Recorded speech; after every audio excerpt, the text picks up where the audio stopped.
Hello दोस्तों, स्वागत है आपका एक बार फिर से मेरे यूट्यूब चैनल कहानियों का सफ़र में। आज मैं आपके लिए एक नई कहानी लेकर आई हूँ। महाभारत युद्ध की समाप्ति के बाद अर्जुन को वहम हो गया कि वो श्री कृष्ण के सर्वश्रेष्ठ भक्त हैं। अर्जुन सोचते कि कन्हैया ने मेरा रथ चलाया, मेरे साथ रहे, इसलिए मैं भगवान का सर्वश्रेष्ठ भक्त हूँ। अर्जुन को क्या पता था कि वो केवल भगवान के धर्म की स्थापना का जरिया हैं। फिर भगवान ने उनका गर्व तोड़ने के लिए उन्हें एक परीक्षा का गवाह बनाने के लिए अपने साथ ले गए। श्री कृष्ण और अर्जुन ने जोगियों का वेश बनाया और वन से एक शेर पकड़ा और पहुंच जाते हैं भगवान विष्णु के परम भक्त राजा मोरध्वज के द्वार पर। राजा मोरध्वज बहुत ही दानी और आवभगत वाले थे।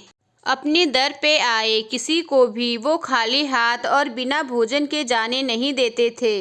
दो साधु एक सिंह के साथ दर पर आए हैं, ये जानकर राजा नंगे पांव दौड़ के द्वार पर गए और भगवान के तेज से नतमस्तक हो आतिथ्य स्वीकार करने के लिए कहा। भगवान कृष्ण ने मोरध्वज से कहा कि हम मेजबानी तभी स्वीकार करेंगे जब राजा उनकी शर्त माने। राजा ने जोश से कहा, आप जो भी कहेंगे मैं तैयार हूँ। भगवान कृष्ण ने कहा, हम तो ब्राह्मण हैं, कुछ भी खिला देना, पर ये सिंह नरभक्षी है। तुम अगर अपने इकलौते बेटे को अपने हाथों से मारकर इसे खिला सको तो ही हम तुम्हारा आतिथ्य स्वीकार करेंगे। भगवान की शर्त सुन मोरध्वज के होश उड़ गए। फिर भी राजा अपना आतिथ्य धर्म नहीं छोड़ना चाहता था। उसने भगवान से कहा, प्रभु मुझे मंजूर है, पर एक बार मैं अपनी पत्नी से पूछ लूं। भगवान से आज्ञा पाकर राजा महल में गया तो राजा का उतरा हुआ मुख देखकर पतिव्रता रानी ने राजा से कारण पूछा। राजा ने जब सारा हाल बताया तो रानी की आंखों से आंसू बहने लगे। फिर भी वो अभिमान से राजा से बोली कि आपकी आन पर मैं अपने सैकड़ों पुत्र कुर्बान कर सकती हूँ। आप साधुओं को आदरपूर्वक अंदर ले आइए। अर्जुन ने भगवान से पूछा, माधव ये क्या माजरा है? आपने ये क्या मांग लिया? कृष्ण बोले, अर्जुन तुम देखते जाओ और चुप रहो। राजा तीनों को अंदर ले आए और भोजन की तैयारी शुरू की। भगवान को 56 भोग परोसा गया, पर अर्जुन के गले से निवाला नहीं जा रहा था। राजा ने स्वयं जाकर पुत्र को तैयार किया। पुत्र भी 3 साल का था। उसका नाम था रतन कंवर। वो भी माता पिता का भक्त था। उसने भी हंसते हंसते अपने प्राण दे दिए, परंतु उफ ना की। राजा रानी ने अपने हाथों में आरी लेकर पुत्र के 2 टुकड़े किए और सिंह को परोस दिया।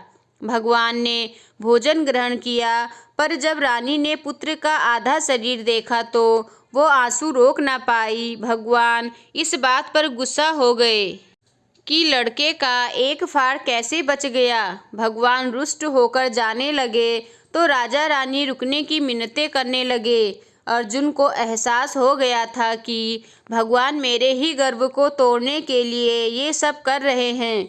वो स्वयं भगवान के पैरों में गिरकर विनती करने लगे और कहने लगे कि आपने मेरे झूठे मान को तोड़ दिया है।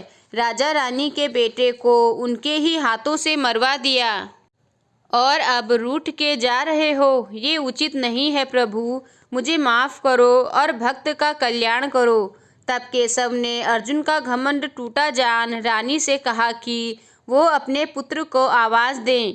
रानी ने सोचा, पुत्र तो मर चुका है, अब इसका क्या मतलब, पर साधुओं की आज्ञा मानकर उसने पुत्र रतन कंवर को आवाज़ लगाई। कुछ ही क्षणों में चमत्कार हो गया। मृत रतन कंवर, जिसका शरीर शेर ने खा लिया था, वो हंसते हुए आकर अपनी माँ से लिपट गया। भगवान ने मोरध्वज और रानी को अपने विराट स्वरूप का दर्शन कराया। पूरे दरबार में वासुदेव कृष्ण की जय जयकार गूंजने लगी। भगवान के दर्शन पाकर अपनी भक्ति सार्थक जान मोरध्वज की आंखें भर आई और वो बुरी तरह बिलखने लगे। भगवान ने वरदान मांगने को कहा तो राजा रानी ने कहा, भगवान एक ही वर दो कि अपने भक्त की ऐसी कठोर परीक्षा न लें जैसी आपने हमारी ली है। तथास्तु कहकर भगवान ने उसको आशीर्वाद दिया और पूरे परिवार को मोक्ष दिया। तो दोस्तों, आपको अगर आज की कहानी पसंद आई हो तो मेरे चैनल को सब्सक्राइब ज़रूर करें और साथ ही लाइक और आगे शेयर करें। धन्यवाद।